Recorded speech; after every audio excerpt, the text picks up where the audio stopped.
Hey everyone, and welcome back to Fallout 2020. We're doing a heavy settlement build here, and we're at the Outpost Z up north, and it's getting a little hazy out, so we're gonna put our gas mask on. We'll put this one on, the assault gas mask. It looks a little more badass. And we also already have a bunch of rad, so we're gonna take some rad away and some rad X, and we're just gonna clean that out. So yeah, we can hear that storm. It's getting green out, and look at this guy. This guy's ready for war. I mean, you would definitely cross the other side of the road if you see this guy walking down, right? So yeah, we're looking pretty badass right now, and we got a settler here, and we fixed her up a little bit last episode, but we're gonna give her the other gas mask because she doesn't need it. But we're role playing here. We're acting like we're really this guy, and he's gonna be like, oh, here, I got a spare gas mask for my girl who's guarding the fort, right? So this is how you play role play Fallout. You know, you do little extra things to add to your immersion that you don't necessarily need to do for the gameplay purposes. That's the basis, the elementary piece of role playing. There's just gotta be a slate. It doesn't have to be any. You don't have to do a voice story, or it doesn't have to be some amazing reason. But if you want to tell a story, you just add little tidbits like that. Like we got this settler here. She's out in the green. Look at this. This is pretty harrowing, actually. I mean, think about it. It's pretty crazy. All right, the dog. We can't get a mask for the dog, unfortunately. But I guess he'll be okay. He survived this long being out in the wild, and he's probably immune to it, or maybe slightly radiated. But at least he doesn't have two heads, right? Alright, so it's lighting up a little bit, but now it's raining. Anyway, so if you remember the other episode, a couple episodes ago, I talked about how we needed to make some turrets up here because we got this slope, and this is where the raiders spawn. They come in. I say spawn, that's a video game thing. Role playing. The raiders are coming back here. We took over their base. Some of them might be lingering back, coming this way. So what I did, I built this little makeshift, pretty crappy looking, I'll tell you that right now. It's not that easy to stack these things up. The building is kind of realistic. It's not easy. So anyway, I put the turrets up there, and now what we're gonna do, this is what I've been waiting for. It took a while to get it started, but we're gonna scrap this. We're gonna clear some land out, and we're gonna start the Sim Settlements mod. With this is self-building mod, the settlers themselves build their own houses and stuff.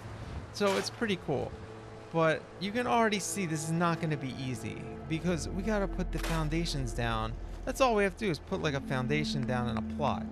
Well, how the heck do you put a foundation down on this slope like right here? This is not easy. We have to make a 4-square foundation. It's not even going to be even. So we're just going to throw these down real quick. It's so hard to put this in the ground. And now you'll see I'm going to pull it out to the front. Like we can't even go to the back, or there's a rock on it already. So we got to go to the front. It snaps in. This is a pain in the butt. And you'll see it's like already hanging over the edge here. I'm gonna have to put something in front of it so it doesn't look like it's not in the ground, because you can't even stack something under it. Look, it doesn't snap under it. It's so annoying. But it's cool. But they overdid a little with the terrain in this. I'll tell you, the worst is this is one of the things I hate about Fallout 76. You have a portable base. You can build one of these, a slightly smaller settlement, and then you can just store the blueprint and then throw it anywhere. Only you can't throw it anywhere because they set the game in freaking West Virginia, where there's hills everywhere. It's worse than this everywhere in the game. I mean, who came up with this idea to put it in the most hilliest place they could possibly think of? I don't know. It adds to the lag to the game, I'm sure, too, having all that terrain. So that's my little rant of the day about Fallout 76. I never really played it that much for that and other reasons, and not even the usual reasons that people don't like it. I actually like talking to people in the game. It was pretty fun. And I wish we could do some role plays in that game, but who the heck knows? No one wants to deal with it. Alright, here we go. Well, we had the holo tape for the Sim Settlements mod, City Manager 2078.